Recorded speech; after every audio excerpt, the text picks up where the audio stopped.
10 ലക്ഷം രൂപയുടെ ഹെറോയിനുമായി മലയാളി വിട്ടമ്മയെ പെരുമ്പാവൂരിൽ നിന്ന് NCBയും എക്സൈസും ചേർന്ന് പിടികൂടി. പ്രദേശത്തെ ലഹരി കച്ചവടക്കാരെ കുറിച്ച് എക്സൈസിന് വിവരം നൽകിയിരുന്ന സെലീന എന്ന സ്ത്രീയാണ് കേന്ദ്ര ഏജൻസി പിടികൂടിയത്. ലഹരി കച്ചവടത്തിലൂടെ സ്വന്തമാക്കിയെന്ന് കരുതുന്ന 9 ലക്ഷം രൂപയും NCB പിടിച്ചെടുത്തു. പോലീസ് ഇൻഫോർമർ എന്ന മറവിൽ നല്ല പിള്ള ചമഞ്ഞായിരുന്നു സെലീനയുടെ ലഹരി കച്ചവടം.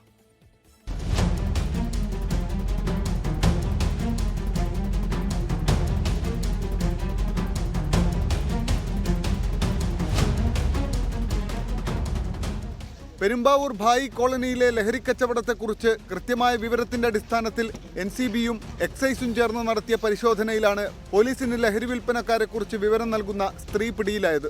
ലഹരിക്കെതിരെ പ്രവർത്തിക്കുന്നു എന്ന് തെറ്റിദ്ധരിപ്പിച്ച് പോലീസിനടക്കം വിവരങ്ങൾ നൽകി നല്ല പിള്ള ചമഞ്ഞായിരുന്നു ഇവരുടെ ലഹരി കച്ചവടം. സെലീനയുടെ കടയിൽ നിന്ന് 10 ലക്ഷം രൂപ വില വരുന്ന 66 ഗ്രാം ഹെറോയിനും പിടിച്ചെടുത്തു. ലഹരി വിൽപ്പനയിലൂടെ സ്വന്തമാക്കിയെന്ന് കരുതുന്ന 9 ലക്ഷം രൂപയും NCB കണ്ടെത്തി. പ്രദേശത്ത് ഇവരുടെ ലഹരി വിൽപ്പനയ്ക്ക് സഹായകരമായി വലിയൊരു സംഘം പ്രവർത്തിച്ചിരുന്നുവെന്നും ഇവരെ കണ്ടെത്തണമെന്നും നാട്ടുകാർ ആവശ്യപ്പെട്ടു. പ്രതിയെ കോടതിയിൽ ഹാജരാക്കി റിമാൻഡ് ചെയ്തു. 24 കൊച്ചി. ലോകത്തെവിടെയായാലും ഏത് സമയത്തും 24 വാർത്തകളും ഓഗ്മെന്റഡ് റിയാലിറ്റി പാക്കേജുകളും എക്സ്പ്ലെയിനറുകളും വിശദമായി കാണാൻ ഞങ്ങളുടെ YouTube ചാനൽ നിങ്ങൾക്ക് സബ്സ്ക്രൈബ് ചെയ്യാം.